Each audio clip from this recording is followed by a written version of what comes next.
Hey y'all, the topic for today is going to be, do you have the capacity for a sustainable relationship?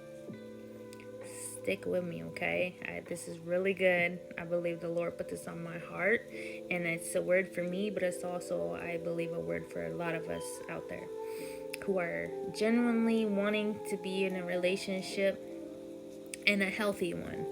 So, capacity. What is capacity? Capacity is the ability to hold, perform, or understand. It's about both limits and potential. In relationships, this includes mental, emotional, physical, spiritual, time, relational, and financial aspects. I'm going to get a little bit deeper in each of those aspects here in a little bit. So, you may excel in one of these areas but lack in the other, causing a strain or a disconnect in that relationship. This is why it's essential to assess your capacity honestly. God reminds us not to awaken love before it's time. And Paul also spoke of unique challenges and the focus required in a marriage.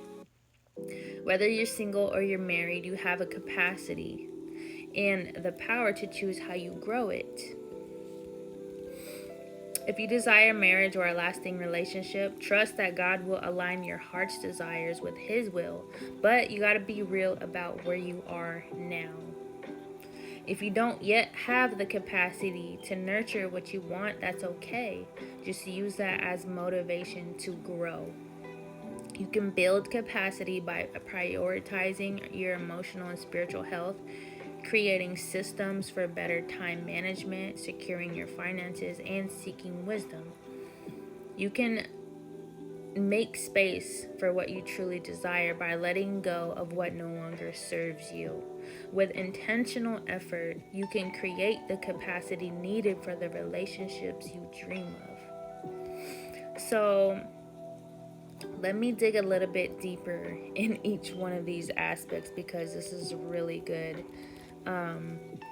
So, when it comes to the different aspects in relationships and trying to figure out, like, if you have the capacity to have a sustainable relationship, these are some of the signs, these are some of the indicators, so listen up.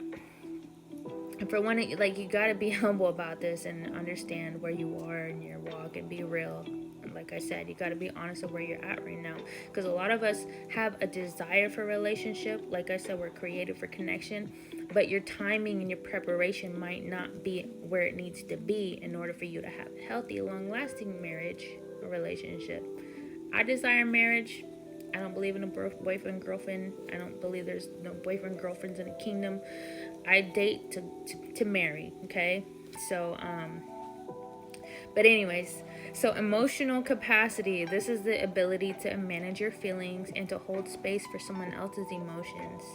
Being able to express your feelings honestly without fear or shame, handling your partner's emotions with empathy and patience, rebuilding trust after conflict or challenges, etc. So, a person with strong emotional capacity doesn't avoid hard conversations or let their emotions spiral out of control. They find balance and self awareness. Spiritual capacity. This goes beyond personal feelings or thoughts and taps into a deeper purpose and connection of your relationship. Spiritual capacity in relationship means aligning your values and your priorities with God's guidance. This is important. Praying together, seeking wisdom, and being open to growth as individuals and as a couple. Offering grace and forgiveness even when things are hard. When you have a spiritual capacity, you recognize that relationships are part of a greater purpose designed to refine you and reflect love in its purest form. Also, physical capacity. This refers to the energy and the effort someone can physically give to the relationship. For an example, being present, showing affection, or supporting each other during challenging times. The lack of a physical capacity could come from exhaustion, illness, or a burnout or work, which impacts how much a person can contribute. Relational capacity. There's about two more. So, relational capacity. This is the ability to nurture and sustain healthy connections. It includes skills like active listening, conflict resolution, and creating an environment where both people feel valued and understood. It's about how much someone can invest in building and maintaining the relationship. So, and then financial capacity. While not emotional, this form of capacity often impacts relationships.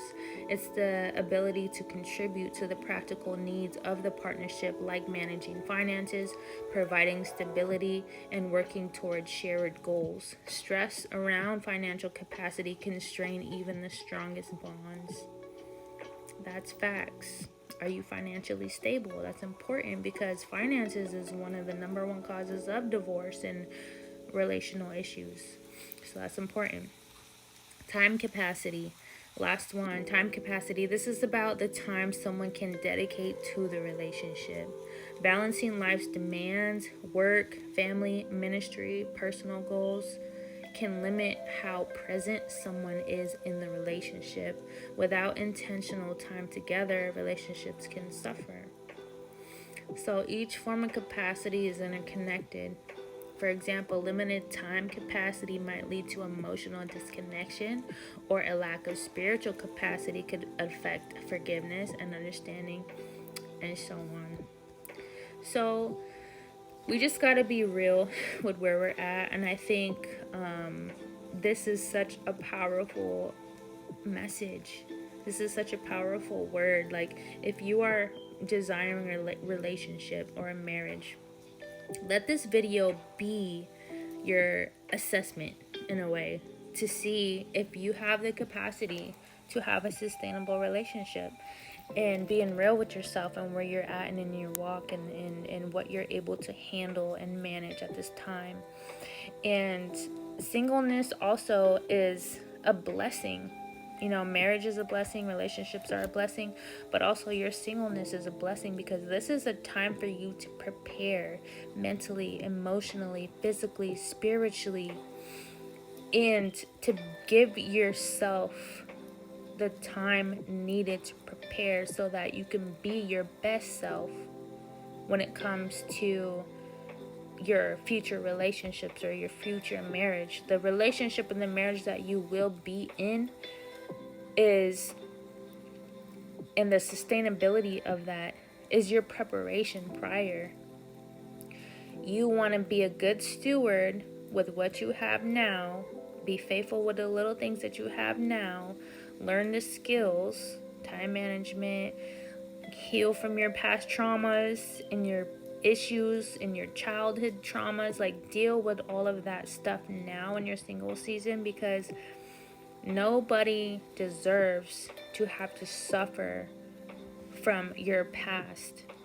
Your partner should never have to suffer for the mistakes of somebody else or the hurt from somebody else that they caused you in the past relationships, or you know, these defense mechanisms, the trauma responses, the fear, you know, because perfect love casts out all fear, right? And so healing from these traumas and these wounds and these self-sabotaging tendencies, you know, because a lot of us too have these self-fulfilling prophecies that we don't even recognize that we do. You know, we can have these trauma responses that really cause us to self-sabotage. And so it's so important to heal from these things and get to a place to where you're healed enough and you're healthy enough and you are capable and prepared and ready to really give this relationship and this marriage what it truly deserves in order for it to be long lasting, God glorifying, and sustainable. So I hope this helps you and this blesses you, because it blessed me and gave me a lot of peace and motivation to just prepare in this single season that I'm in, and to remember to like refocus my gaze on what matters: my purpose, my preparation, my calling, my children. So God bless you, and I will see you in my next video.